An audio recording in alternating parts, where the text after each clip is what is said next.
Hello everyone. So today we are going to talk about the new tools introduced by Epic in Unreal 5.4. So they add a lot of tools to create some motion graphic effects. For the specific effects, I use Cloner and Effector. That's it, and small Boolean effect. Um, so yeah, let's create this knighting effect together. So the first thing I'm gonna do is just open a very simple level I did. There is essentially some cube and one directional and one skylight. Uh, the only thing is in my directional I use a light function to fake this cloud and fake shadow. So it's pretty simple. This is just two noise texture. I multiply them and I control the opacity. So yeah. The first thing you're gonna need is to enable the motion design plugins. So you go to Edit, Plugins, just type Motion, and here you need to enable Motion Design plugin. So it's experimental. You can experiment some crash, some bug. Is under active development for the moment. So let's start. Um, For this tutorial, I'm gonna use a simple t-shirt mesh. I use this one because I want have the mesh appear and disappear totally. So how it works. The first thing I'm gonna need is a motion design tool. I don't know why. Okay. So here you have all the new tool. There is more with the operator, but I don't cover this thing on this tutorial. What we need in our case is a cloner actor. So this tool is here to create some mesh pattern and you can play with it as we're gonna see later. So I don't want a cube. What I need is this thread. So I took my mesh. So this is a very simple mesh. I create this one on Blender with a curve. Yeah, I did two shape on extremity to have something be different with like a random orientation. So let's use it. So I'm just gonna take my cloner and in my outliner I can take my thread and oh okay. So you can't put any mesh in your cloner because you need to set them on movable. So now I can put them here. So as you can see, I still have my cube and my thread, so it takes one mesh on two and set another mesh. In our case, I don't want cube, so I just remove them. Okay. So now I want to put this mesh on the t-shirt. So to do that, I just take my cloner and I tell him, no, you don't spawn in a grid, but you're gonna use a mesh, and I'm gonna take this mesh. Oh yeah, now I have some thread spawning on my mesh. So I'm gonna add more mesh, something like this. Let's say more. So you can choose how all the mesh of the cloner I spawn on your t-shirt. I prefer triangle for this case because I think it adds mesh everywhere more than with vertices. One thing you have to know is I'm gonna hide my cloner. Okay, this is not a very good mesh. let's say the truth. This is a free mesh I found on Sketchfab. But you need to have a regular meshing because it's going to use this topology to say, hey, where the cloner spawn is a small thread. So this is not the perfect case. Not here. So my threads are very huge at this time, so you can play with the scale into the cloner, or you can play with the scale of your mesh. So for the first iteration, I'm gonna set a correct scale on my mesh. Something like this.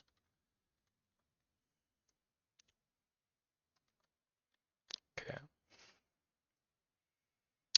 I'm gonna add a way more thread. Okay. So now, what I can do is add some random scale because all the threads are on the same size for the moment.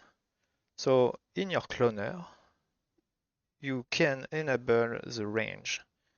So with this, you can add some random range of rotation, on scale, on position. So we're gonna start by, I think I want to start by the orientation because as you can see, this is very regular. You can clearly see this is a duplicated mesh for the moment. So if I add some randomness on the rotation, I can totally break this inspiration. See something like this. Something like this here. Okay. So yeah, now this is less regular. Another thing I can do, start, I'm gonna put some light on my mesh. Okay, it's far better.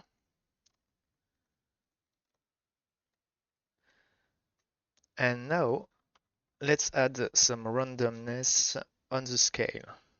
So let's say something like this. Okay. It's better.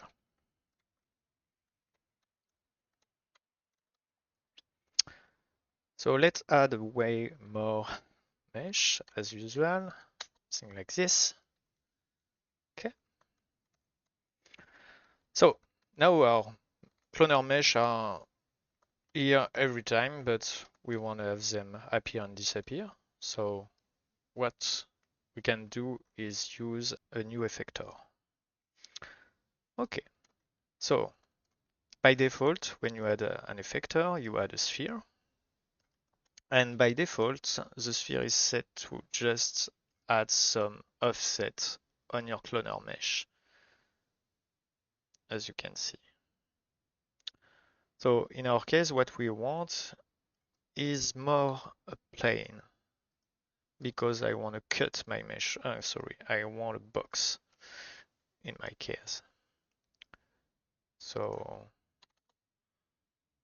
let's change the shape for something like this or like this. Let's see what happens. Okay.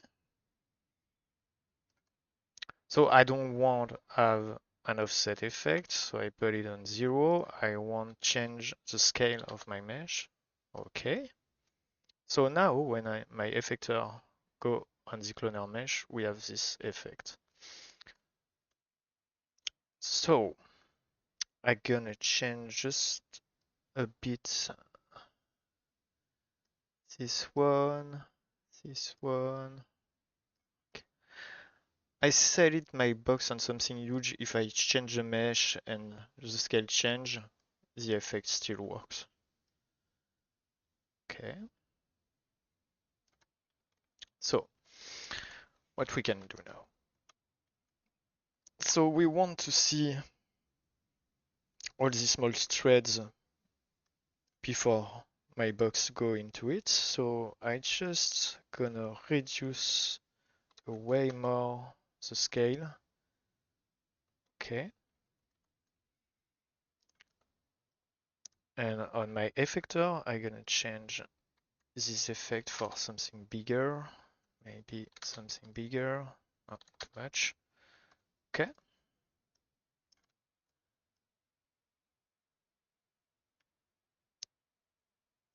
So now we have this cool effect.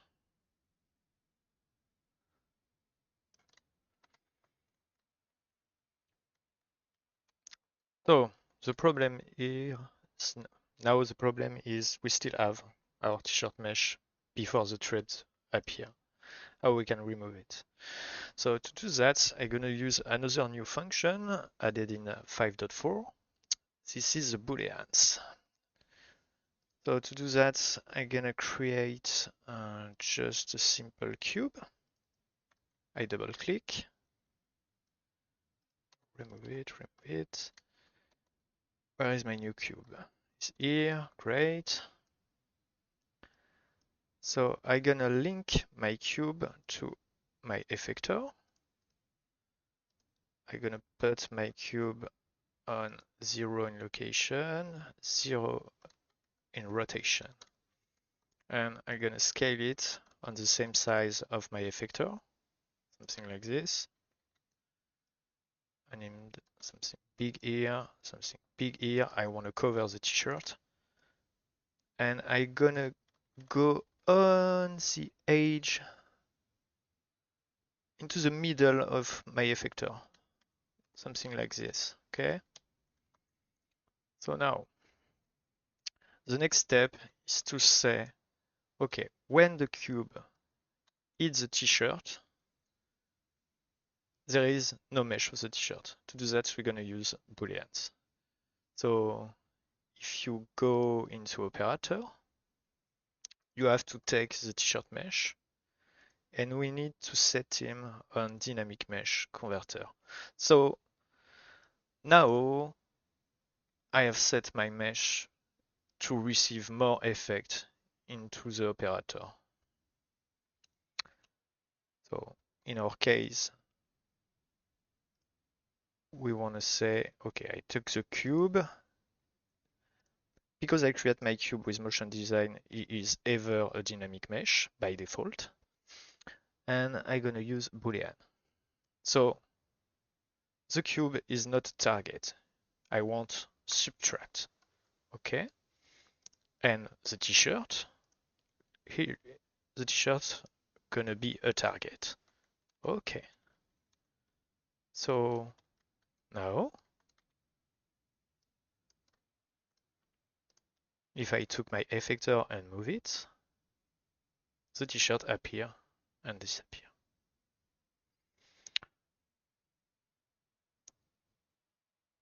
So of course, we still have a problem here because we can see the small meshes of my cloner. So what we can do is very simple. We can add another effector to set this mesh on 0. How we can do that is I took my cloner, I add a second effector on it. I'm gonna take my second effector. As previously, I'm gonna set him on a box.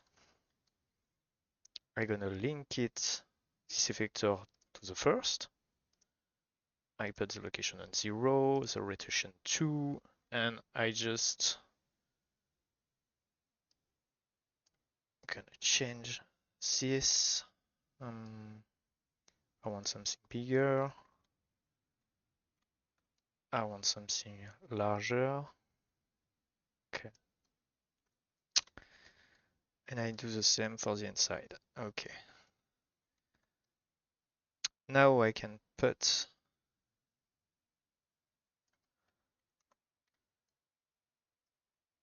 something like, yeah, maybe here. So I don't want an offset. What I want is to set the scale of my mesh on 0. And here we are. So now because our cube Boolean and second effector are linked to the first, if I move the first, everything acts together and we have this cool effect.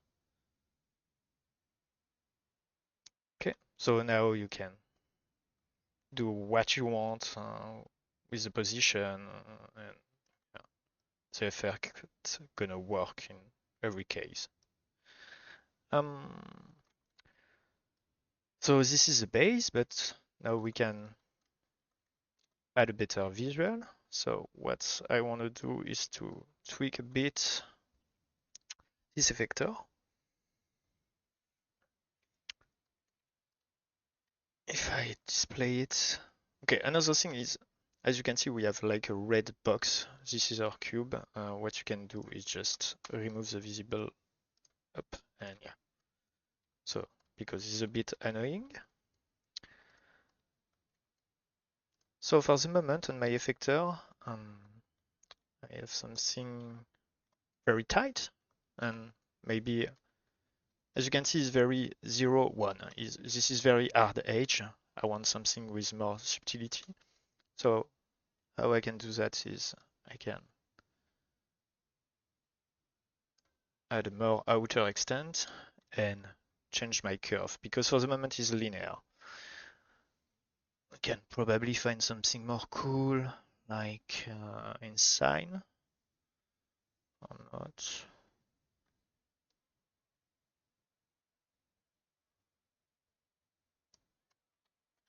Okay, I think my effect is a bit heavy.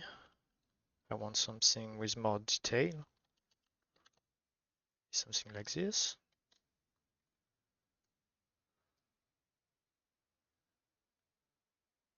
Okay.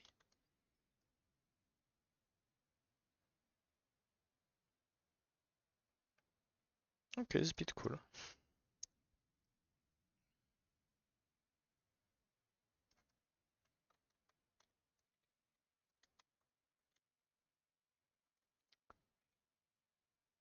And you still can add more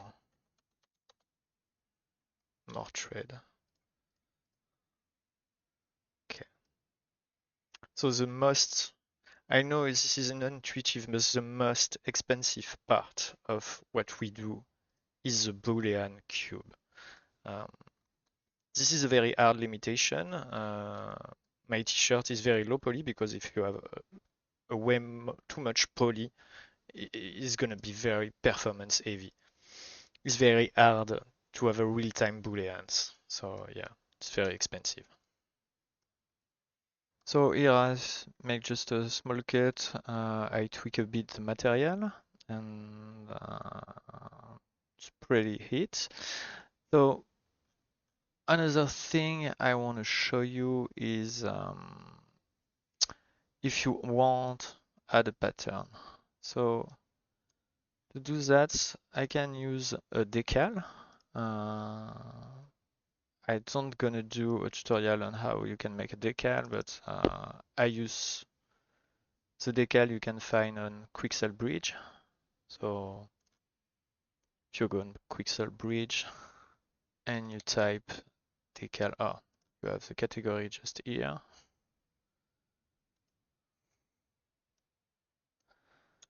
So you can download any one of these decal and use it here.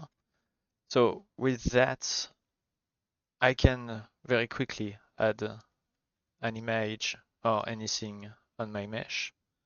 And if I move my effector, it's gonna follow the effect.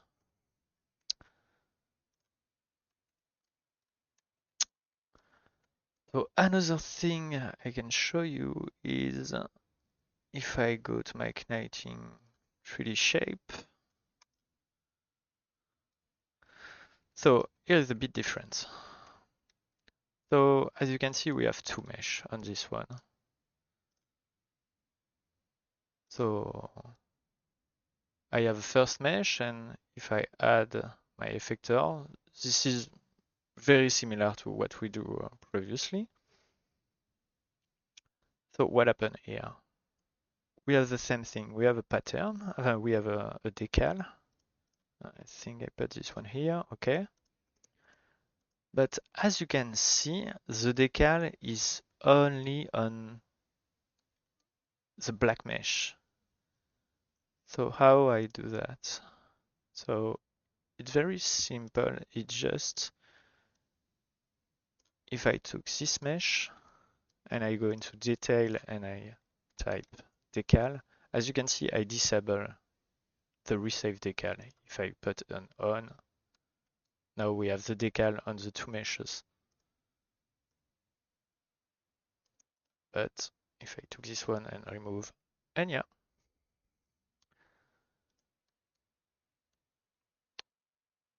So I hope this tutorial will be useful for you, and yeah, it was really cool to do. Really like this effect. You can find all this file on my Patreon, and yeah. So have a nice day, and bye bye.